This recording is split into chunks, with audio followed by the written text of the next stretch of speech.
Hello student, आप सबका मेरे चैनल पे वेलकम है। टुडे हम स्टार्ट करेंगे क्लास 9th का chapter number 3 Eswaran the story teller.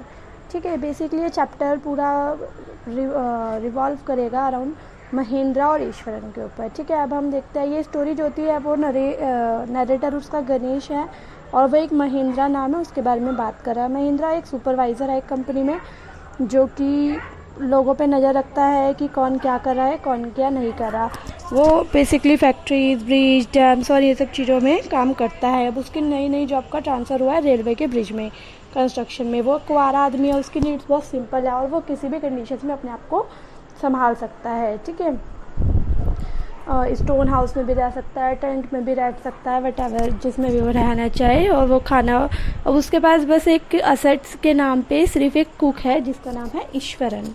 ठीक है, जो कुक है वो महेंद्र से बहुत अटैच्ड है और उसको कंपनी देता है और वो महेंद्र के लिए खाना बनाता है, उसके कपड़े धोता है, उससे रात में बात भी करता है। ईश्वरन के पास एक बहुत ही अच्छी क्वालिटी ये भी है कि वो वेजिटेबल वगैरह बहुत अच्छे से पकाता है। उसे किसी भी नई जगह पे डाल दो तो वो बहुत जल्दी उस जगह से कैसे ना कैसे करके खाना बना ही लेता है। अब उनके शेड्यूल क्या है, महेंद्र सुबह जल्दी उठता है, ब्रेकफास्ट वगैरह करके अपनी जॉब के लिए चला जाता है लंच लेके। उसके बाद महेंद्र चला जाता है। फिर ईश्वरन जो होता है वो घर की सफाई करता है, फिर नहाता धोता है, खाना खाता है, स्टोरी पढ़ता है। उसे स्टोरीज़ पढ़ने का बहुत शौक़ है, तो वो मोटी मोटी किताबें पढ़ता है स्टोरीज़ की, तमिल की, पूरे थ्रिलर सीन्स वगैरह की। तो इसी प्रकार क्या होता है कि ना एक बार का ये लोग एग्जाम्पल देते हैं हमें कि एक बार वो रोड से आ रहा था तो हाईवे पे एक पेड़ कटा हुआ गिरा था। तो वो इस बात को कैसे बताते हैं, वो बताते हैं कि एक बार की बात है, बिल्कुल सुनसान रास्ता था, मैं अकेला था और मैंने देखा कि एक वाइल्ड बीस्ट रास्ते में ऐसे पड़ा हुआ है। मेरे को डर लग गया, आंधी चलने लगी एंड डेट। और इसी ऐसे बोलते बोलते ना वो घुटने पे बैठ जाता है कि जाके थोड़ा ज़्यादा मज़ा आए। तो फिर उसके बाद वो कहता है जब मैं उसके पास गया तो मैंने देखा कि ये कुछ नहीं, रोड पे गिरा हुआ पेड़ था। फिर उसके बाद वो बताते, मतलब वो बेसिकली ऐसी जगह से बिलोंग करता है जहाँ पे बहुत सारे जंगल ही जंगल है। तो वो अपनी स्टोरी स्टार्ट करता है दोबारा कि पूरे में वुड्स लकड़ियाँ उठाते हैं हाथी। फिर वो बोलता है क्या तुमने कभी सोचा अगर एक हाथी पागल हो जाए तो क्या होता है। ठीक है, तो वो कहता है कि अपने वो स्टैम्प करता है बुशिस को, फाड़ता है क्रीपर्स को, ब्रांच तोड़ देता है। वो अपने सर को एक कहानी सुना रहा होता है। ईश्वरन अब कहानी बनाते बनाते फिर से अपने पैरों पे बैठ जाता है।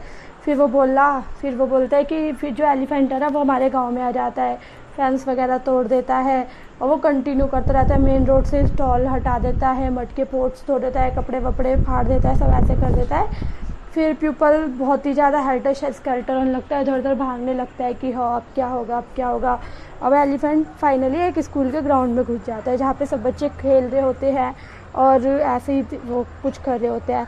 वो दीवार तोड़ के अंदर घुसता है और सारे बच्चे क्लासरूम से भाग के अपनी छत पे पहुंच जाते हैं, क्योंकि उनके टीचर बोलते हैं कि आप सब लोग टेरेस पे पहुंच जाइए जिससे कि आपको नुकसान न पहुंचा सके। अब हम सब लोग ऐसे ही देख रहे होते हैं तो कोई नहीं होता, कोई भी एक सिंगल सॉल भी ग्राउंड पे नहीं बचता।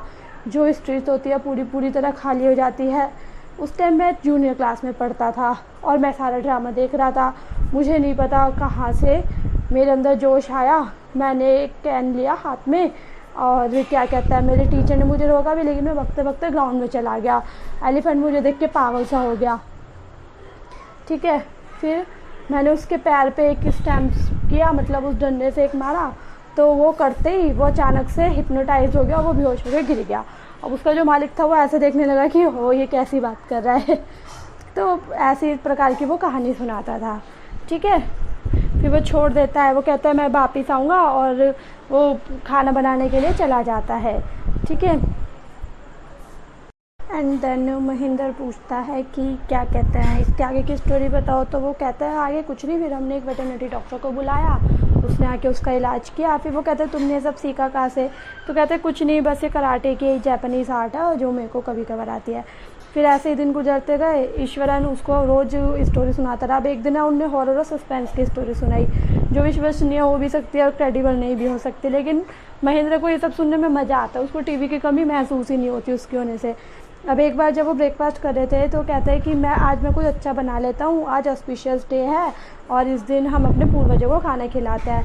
फिर वो उस रात बहुत अच्छा डिनर करता है महेंद्र। फिर उसके साथ ही ना वो एक कहानी सुनाता है कि ना इस रात में बहुत सारे भूत प्रेत होता है। तो कहता है और ये भी बताते हैं कि फैक्ट्री एरिया पहले कब्रिस्तान था और यहाँ पे मैंने बहुत सारे स्कल्स वगैरह पड़े हुए देखे हैं, बोन्स देखे हैं और बहुत बार देखे हैं। फिर वो एक घोस्ट की स्टोरी बताने जा रहा होता है और वो कहता है सर मैं तो ब्रेव हूँ और मैंने एक बार वो हॉरिबल घोस्ट भी देखा था वुमेन का ड्यूरिंग फुल मून में, लेकिन वो बहुत ही अगली सा क्रिएचर था, उसके हाथ में एक स्केलेटन था और दूसरे आर्म्स में एक अजन्मा हुआ बच्चा। अब महेंद्र को ये सब सुन के डर लगने लगता और कहता है तुम पागल हो गए हो, मुझे सब बता रहे हो। फिर वो खाना छोड़ के चला जाता है, वो अपने रूम में जाता है और लेकिन फिर रूम में जाने के बाद वो रोज़ सुबह ऐसे ही देखता है कि मतलब रोज़ रात को देखता है कि कहीं कुछ गलत तो नहीं है, मतलब समुद्र के बाहर कोई आत्मा वात्मा तो नहीं है।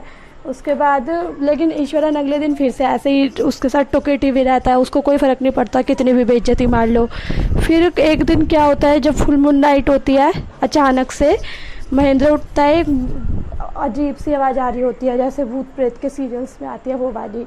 वो विंडो से झांकता है तो वो देखता है कि एक कैट माइस के पीछे पड़ी है और ऐसे ऐसे करके वो देखता है और उसे बहुत ज़्यादा डर लग जाता है, उसे भूत भी दिखाई देता है। तो कोई बात नहीं, वो अपने कंबल में ऐसे ही पसीना पसीना होकर सो जाता है। अब अगले दिन सुबह वो उठता है तो ईश्वरन उससे पूछता है सर आपने उस दिन मुझे डांट दिया था लेकिन कल रात को आपने अपनी आंखों से देख लिया ना। एक्चुअली मैं शोर सुन के मैं आपके कमरे में आया था, मैंने देखा था कि आपने अपने कमरे में उस भूत को देखा है।